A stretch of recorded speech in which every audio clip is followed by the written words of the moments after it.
नमस्कार। आज आप सब मीडिया के सहयोगियों के माध्यम से जम्मू कश्मीर प्रशासन के समक्ष मैं कुछ मुद्दे उठाना चाहता हूं। सबसे पहला मुद्दा तो यही है कि आज हमारा लक्ष्य नया जम्मू कश्मीर है और नए जम्मू कश्मीर में 70-80 लाख युवाओं की बहुत बड़ी भूमिका है। तो उनसे जुड़े हुए मुद्दे हैं, मुझे लगता है कि उनको उठाना हमारा कर्तव्य बनता है। सबसे पहला मुद्दा तो यही है कि जम्मू कश्मीर को एक नई युवा खेल और भर्ती नीति की ज़रूरत है, जो समय के अनुसार या तो बहुत पुरानी हो चुकी है, जहां आपको सिर्फ कागजों में दिखेगी। तो मुझे लगता है कि समय आ गया है कि जम्मू कश्मीर प्रशासन, खास करके माननीय उपराज्यपाल महोदय जो हैं, इस मुद्दे पर गहन विचार करें कि नए जम्मू कश्मीर के लिए हमें एक नई युवा और जो खेल नीति है उसकी ज़रूरत है, और उसके साथ साथ एक नई रिक्रूटमेंट पॉलिसी, जिससे जो है वो युवाओं का जो विश्वास है वो सिस्टम में बढ़े। तो अभी तक मुझे लगता है कि इसको लेकर हमने काफ़ी कुछ नहीं किया है और सिर्फ एक काम चलाऊ नीति अपनाई है। अगर आप जम्मू कश्मीर को ट्रांसफॉर्म करना चाहते हैं तो मुझे लगता है कि इसमें नए इनिशिएटिव्स लेने की ज़रूरत है, जो अभी तक हमने नहीं लिए हैं। तो मुझे विश्वास है कि इस पे जो है वो जरूर सरकार कदम उठाएगी, और मैं अपील भी करता हूं कि इस पे जो है वो इमीडिएट कदम उठाए जाने चाहिए, क्योंकि ये जो लॉन्ग टर्म नीतियां होती हैं, पॉलिसी मेकिंग होती है, ये इतनी आसानी से या एक दिन का काम नहीं होता। इस पर लगातार काम करना पड़ता है, रिसर्च करना पड़ता है, और खास करके जब आप युवा और खेल नीति बना रहे हैं तो मुझे लगता है कि उसमें युवाओं की राय जो है वो बड़ी मायने रखेगी। दूसरा, काफ़ी सारे हमारे साथी जो हैं, जहाँ तक हम रोजगार की बात करते हैं, जम्मू कश्मीर में पिछले कुछ सालों में हमने लगातार दावे किए हैं, लेकिन फिलहाल तक हमारे दावे जो हैं वो खोखले साबित हुए हैं। हमने कोई भी ऐसी लार्ज स्केल पे रिक्रूटमेंट नहीं की है जिससे जो है वो युवाओं को जो डिफरेंट एग्जाम्स की तैयारी कर रहे थे उनको मंच मिल पाया हो।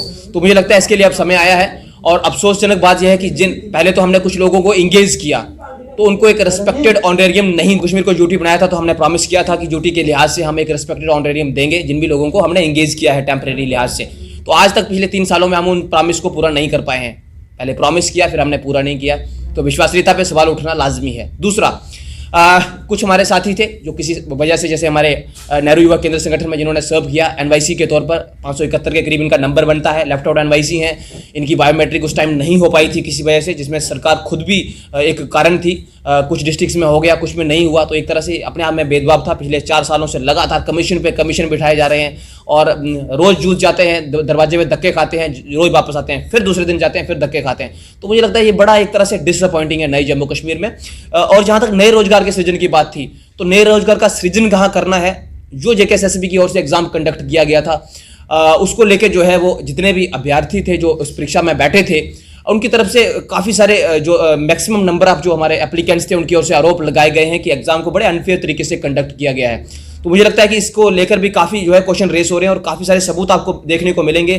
जेकेएसएसबी का ट्विटर हैंडल, लाइन देखिए कमेंट्स की कि अनफेयर था, सर्वर डाउन हो गया, बीच में अटेंडेंस नहीं ली गई, हाल भरे हुए थे, चीटिंग चल रही थी। तो मुझे लगता है कि जब ये सारी चीज़ें निकल के सामने आती हैं तो जो नए जम्मू कश्मीर का एक चित्र बन के सामने आता है वो धुंधला सा होने लगता है। तो मुझे लगता है कि इस पे जो है वो एलजी प्रशासन को सोचने की ज़रूरत है। ठीक है, 2-4 लोग मिलके ड्यूटी को चला रहे हैं, अब उतनी चीज़ें, उतने लोगों को तो मौका मिल नहीं रहा, लेकिन फिर भी मुझे लगता है कि हम तो सवाल उठाते रहेंगे, और सरकार का जो है वो जिम्मेदारी बनती है इन सवालों का जवाब देना। लेकिन अगर ये जितने भी यूथ के इशू हैं आप इनको टाइमली एड्रेस नहीं करेंगे, चीज़ों को रेशनलाइज नहीं करेंगे, एक ऐसी यूथ पॉलिसी, स्पोर्ट्स पॉलिसी और रिक्रूटमेंट पॉलिसी नहीं लाएंगे जो इन 70-80 लाख युवाओं को एड्रेस करती हो, तो मुझे लगता है कि जो 125 या 30 लाख लोगों के लिए आप नया जम्मू कश्मीर बनाना चाहते हैं उसमें हम अगले 50-100 साल भी सक्सेसफुल नहीं हो पाएंगे, क्योंकि इसकी जो 65 से 70% जो नंबर है वो तो युवाओं का है। आप उनको लगातार नजरअंदाज कर रहे हैं। You are going without any youth policy, you are going without any effective sports policy, you are going without any effective recruitment policy. आपके पास परमानेंट जो है टेम्परेरी एम्प्लॉइज को एंगेज करने का कोई पॉलिसी नहीं है, कोई ऐसा कोई आपके पास ऑर्डर नहीं है जो बताता हो कि इतने इतने टाइम के बाद हम इनको ऐसा करेंगे। देन आपके पास जो आप रिक्रूटमेंट कर रहे हैं वो संदेह के घेरे में है। आपके जो सबसे बेस्ट, जिसको हम मान के चलते हैं, जिसको डिफरेंट गवर्नमेंट एम्प्लॉइज का, डिफरेंट डिपार्टमेंट्स के लिए एम्प्लॉइज को जो है वो रिक्रूट करना है, जेकेएसएसबी को, उसकी भूमिका लगातार संदेह के घेरे में है कि पिछले 3 सालों में आपने उसको कितना मॉडिफाई किया है। तो मुझे लगता है कि हमने उसको मॉडिफाई नहीं कर पाए हैं, उसको लेके लोगों के अंदर विश्वसनीयता जागरूक नहीं कर पाए, क्योंकि हम खुद पॉलिसी मेकर हैं। हमारे डिसीजन मेकिंग की लिमिट है, लेकिन पॉलिसी मेकर होने के नाते हमें ये इशू उठाना हमारी जिम्मेदारी बनती है। और हमारा युवा सड़कों पर है, वो बाहर बैठा है, लगातार चिल्ला रहा है कि हमारे मुद्दों को सुना जाए।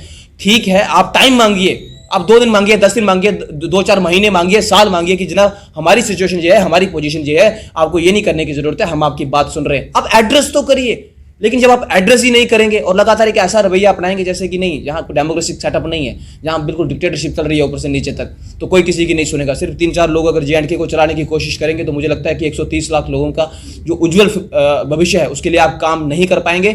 और अंत में मैं सिर्फ एक चीज़ कहना चाहूँगा अपने मीडिया के सहयोगियों के माध्यम से उप राज्यपाल प्रशासन को, और खास करके सीधा जम्मू कश्मीर श्री मनोज सिन्हा जी को, कि जनाब ग्राउंड की हालात बहुत अलग हैं।